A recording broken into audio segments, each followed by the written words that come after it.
Halo, assalamualaikum warahmatullahi wabarakatuh. Oke semuanya, desain grafis itu apa sih? Nah, kali ini kita akan belajar sedikit teorinya. Oh ya, ini hanya sekedar info aja ya. Jadi kalian bisa nyari info-info dari video lain atau dari referensi lain. Jadi ini hanya salah satu referensi saja. Nah, pengertiannya desain grafis itu merupakan suatu bentuk dari komunikasi visual yang memanfaatkan gambar sebagai media menyampaikan pesan atau informasi. Nah, yang paling penting adalah efektif. Jadi apa yang akan disampaikan itu harus efektif. Jadi kayak komunikasi visual ya. Jadi memanfaatkan gambar dan teks yang ada di suatu media gitu ya. Bentuknya bisa gambar, bisa poster, dan yang lainnya. Lalu, desain sendiri ini adalah metode perancangan estetika yang didasari dengan kreativitas. Kalau grafis sendiri itu adalah ilmu perancangan titik maupun garis. Lalu, jenis desain grafis ini apa aja? Nah, jenisnya ini ada drafter. Jadi drafter ini fungsinya membuat rancangan bangunan yang berkaitan dengan arsitektur atau industri. Aplikasinya biasanya AutoCAD, ArchiCAD, 3D Revit, arsitektur. Nah, ini biasanya lebih ke orang-orang yang berkecimpung di dunia arsitek ya. Lalu editor. Nah, editor ini biasanya membuat sampul, cover, banner, stiker, logo, poster, kartu nama, dan yang lainnya. Lalu aplikasi yang digunakan ini juga banyak. Jadi ada Photoshop, ada Adobe Illustrator, ada CorelDRAW. Lalu ada platform yang basicnya web ya kayak Canva gitu, atau PixArt, atau yang gratis itu ada namanya Inkscape. Lalu yang ketiga itu ada layouter. Nah, layouter ini membuat tatanan letak pada koran atau majalah agar enak dipandang. Aplikasi yang digunakannya ini adalah Microsoft Publisher, kemudian Adobe PageMaker, lalu Adobe InDesign. Lalu selanjutnya ini ada Art Director. Ini fungsinya itu membuat karya seni berupa visual effect atau hiasan. Ini biasanya yang digunakan aplikasinya itu ada Photoshop, CorelDRAW, Art Creator, lalu ada juga yang pakai Photo Paint. Lalu selanjutnya ini fotografer. Jadi fotografer itu untuk pengeditan foto.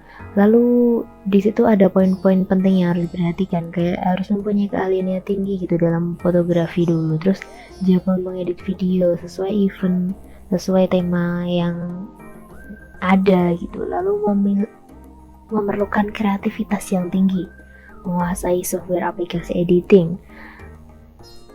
Lalu hal kayak gini tuh sering dibutuhkan dalam dunia editor foto, fotografi, dan wartawan biasanya. Aplikasi yang biasanya digunakan ini adalah Photo Studio. Lalu ada yang namanya animator. Nah, animator ini untuk menunjang pekerjaan dalam bidang motion grafis, iklan, dan juga film fantasi.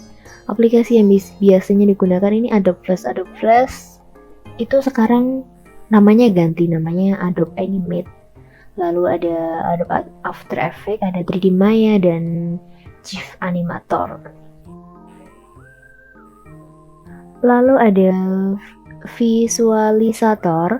Fungsinya ini memberikan gambaran dalam sebuah karya produk yang berbentuk real atau 3D. Biasanya yang dipakai ini ada 3D Max, AutoCAD, dan Digital Clay.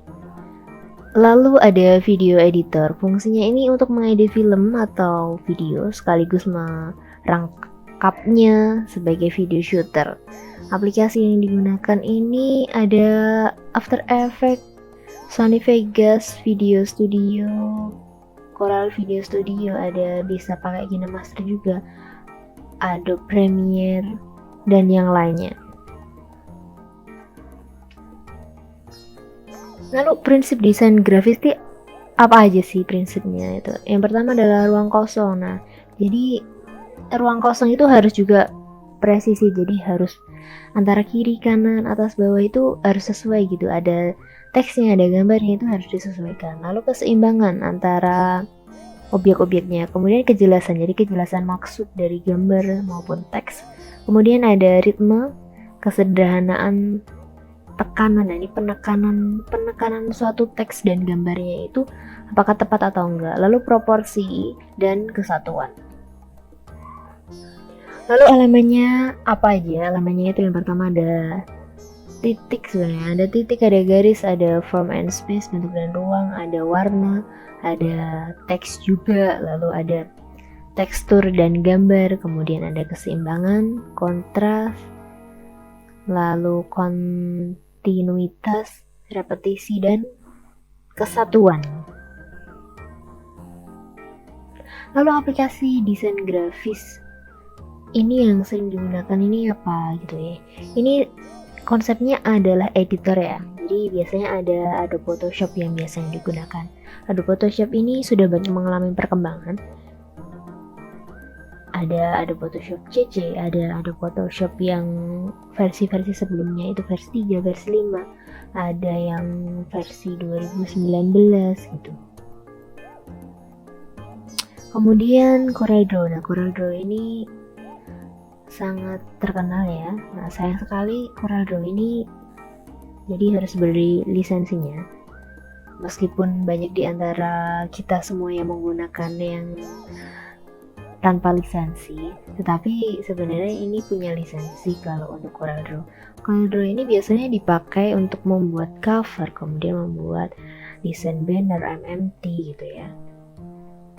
Dan memudahkan sekali untuk desainer grafis.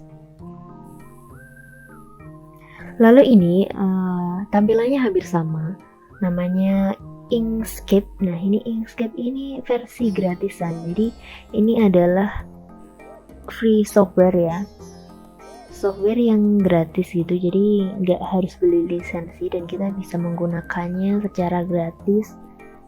Ini biasanya digunakan untuk sistem operasi yang dibuat besutan Linux ya.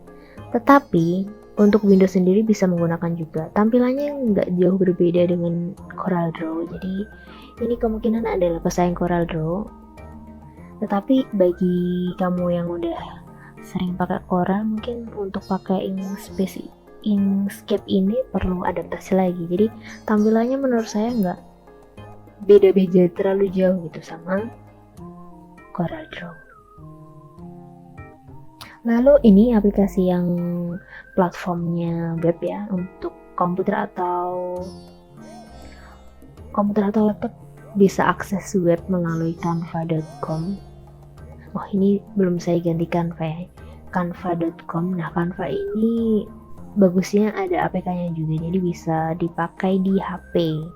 Lalu ada juga aplikasi yang lainnya. Kalian bisa cari di Android, di Play Store atau App Store, atau juga cari di internet aplikasi yang kira-kira mudah untuk kalian pelajari.